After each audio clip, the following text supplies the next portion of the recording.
Chers concurrentes, chers concurrents, mais aussi chers spectateurs du FIC et de l'European Cyber Cup, la première compétition d'e-sport dédiée au hacking éthique, eh bien là, on va avoir une énorme chance. On va parler maintenant encore études, mais on va parler surtout d'un campus. Bon alors, le chauvin que je suis de Schnorr est très fier du sujet. On va parler de notre campus et je vais inviter, je vous en prie, son président. On va pouvoir parler de cette évolution de notre région autour de la cybersécurité. Alors, on va le faire en mode installation, un peu assis, ça fait du bien, parce qu'après 3 jours de FIC, je ne sais pas pour vous, mais on a un petit peu mal aux jambes et au dos. Alors d'abord, Michel Vandenberg, présentez-vous, qui êtes-vous? Alors Michel Vandenberg, donc je suis maintenant le président du campus cyber national qui a été initié par Emmanuel Macron. Moi j'ai démarré dans la cybersécurité il y a bien longtemps, il y a un peu plus de 20 ans. J'ai été une première entreprise française de cybersécurité donc qui s'appelait Atheos et Atlab. On a été les tout premiers à parler justement de hacking ethic, de red team, de forensic, etc., etc. En 2014, j'ai revendu mon entreprise au groupe Orange. J'étais le fondateur d'Orange Cyberdéfense. 80 millions en 2014, 800 millions d'euros en 2021. Et puis voilà, maintenant je suis dédié à 100% à ce projet de campus cyber. Alors nous, on se connaît un tout petit peu, ouais. À une époque avant où on s'est, avec Zataz, mon blog, on s'était un peu contacté. Tout petit peu. Un tout petit peu. Alors aujourd'hui, cet énorme projet fait drôlement plaisir d'abord à notre pays, soyons très clairs, mais aussi à tous nos étudiants et nos entreprises. Expliquez-moi un petit peu cette histoire. Commençons par le début. D'où ça sort et pourquoi on a mis ça en place? En fait, c'est une idée qui vient du président de la République. Il a été, quand il était au ministère de l'économie, il a été visiter Beersheba en Israël. Et il m'a dit, mais c'est exceptionnel ce qu'ils ont réussi à faire là-bas. Pourquoi on ne fait pas ça en France? Donc j'ai été nommé par le Premier ministre moi, en juillet 2019 pour faire un rapport pour savoir si l'écosystème français était prêt à se rassembler. C'est quand même pas mal de gens qui sont en compétition business, même les écoles parfois sont tout petit peu en compétition, donc j'ai passé pas mal de temps. J'ai été voir un peu ce qui se faisait à l'international, j'étais à Beersheba, j'étais en Russie à Sklokovo, j'étais à New York, on a interrogé les ambassades pour regarder ce qu'ils faisaient un peu en Chine, etc. etc. Et puis on a remis un rapport donc, au Premier ministre l'an dernier, lors du FIC. On m'a demandé de l'opérationnaliser et donc voilà, le projet maintenant, ça y est, sort de terre. On a créé une société privée. L'État a abondé à hauteur de 45%. Donc on a 8 millions d'euros de capital pour démarrer, ce qui n'est pas trop mal. Toutes les grandes boîtes du CAC 40 sont présentes comme actionnaires du campus cyber.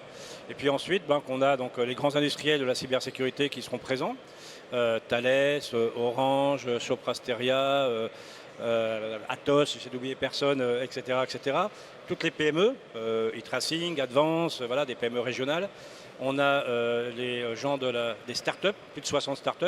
Et puis on a 7 écoles qui ont décidé de venir implanter leur formation sur ce campus cyber. Parce que l'intérêt pour eux, c'est qu'effectivement, dans l'immeuble, 26 000 m², je ne sais pas si tu vois, toi, Station F en France, c'est 30 000 m². Là, que sur la cyber, 26 000 m², 30% des espaces dédiés au projet collaboratif. Et pour l'étudiant qui cherche une alternance ou un stage, il monte dans les étages et il a 60 employeurs qui sont capables de lui proposer un projet, un cursus ou un emploi. Voilà, donc c'est ça qu'on crée. Ce qui est génial, hein. D'ailleurs, je crois qu'on va citer les écoles, mais je crois que par exemple, on a l'EPITA, parce qu'ici on a 2 équipes par exemple pour le CTF, mais ils ont aussi participé à la création d'un CTF. Quelles sont les autres écoles? Bon, on a l'EPITA et les autres? Alors, on a l'EFRAY, on a l'ADLV du Paul Léonard de Vinci, on a Galiléo qui rassemble plusieurs écoles, et puis après on a le ministère de l'Éducation nationale, et puis on a Simplon voilà, qui vient s'implémenter, et puis on a plein d'autres demandes. Voilà. Notre difficulté, c'est que c'est un immeuble à la Défense, que pour accueillir une école, il faut être ERP, tu sais, équipement rassemblement du public. Et puis on a à peu près un étage complet dédié pour pouvoir louer des salles de formation, créer des cursus.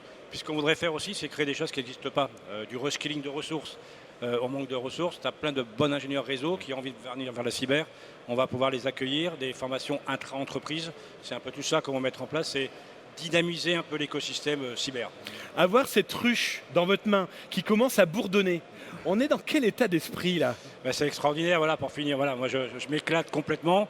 Là, on n'a pas encore les locaux, donc on est logé par le département 92 dans la fac Pasqua. Donc voilà, là c'est la rentrée universitaire. Mais voilà, c'est assez extraordinaire. Voilà, donc prendre des idées aujourd'hui des jeunes et puis savoir que dans 5 ans, il y a 50% des métiers qui n'existent pas encore, qu'ils vont se créer peut-être sur le campus. C'est un challenge qui est assez extraordinaire. Voilà, et j'y passe du temps, ça me motive complètement. J'ai même lâché mon job chez Orange pour pouvoir m'y consacrer à 100%. C'est ça qui est génial. On a une idée du nombre de personnes qu'il va y avoir sur ce campus? Là, on démarre avec 1500 personnes, 1500 experts qui vont travailler au quotidien.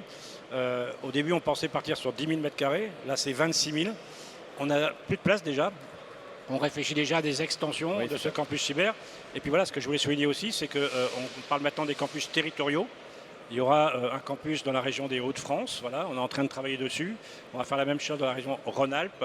Les Pays de Loire sont extrêmement intéressés. Voilà, donc ce qu'on veut, c'est des satellites un peu partout pour qu'on puisse amener la cybersécurité où se font la transformation numérique et pas faire un projet jacobin. La cybersécurité, c'est pas que Paris. Voilà, ça c'est hyper important. Ça, c'est super important, mais vous n'avez pas peur de rendre jaloux les autres, nos amis, autres pays, comme les gens qui sont un peu moins sympathiques avec nous? Le projet, en tout cas sur le papier, est merveilleux. Il est merveilleux. Alors effectivement, il y a beaucoup de délégations européennes qui sont venues nous rencontrer en disant « Waouh, les Français, c'est bien ce que vous avez fait, vous êtes en avance. Viens nous voir, Michel, pour nous expliquer comment on pourrait créer des satellites en Europe pour justement permettre d'être plus fort, montrer un peu les muscles. » Le but quand même, c'est de dire, on le voit là, la France est extrêmement forte en cybersécurité, il faut le dire. Il faut faire briller cette expertise. Voilà, on ne le dit pas assez. Tout le monde dit les Américains, les Israéliens. On est extrêmement bon aussi en France. C'est ça qu'on veut créer. C'est ça qu'on veut mettre en avant. C'est tout le projet du campus cyber. Projet privé-public, j'insiste beaucoup dessus, mais l'État va financer énormément de projets. On a, dans le cadre du plan de relance annoncé par Emmanuel Macron, plus de 100 millions d'euros pour pouvoir faire des projets ensemble sur le campus cyber. C'est extraordinaire. Ma dernière question, il va y avoir un CTF campus?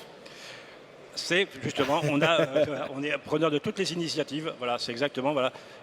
Moi, je crée un lieu pour que les gens puissent venir justement travailler sur ce campus cyber.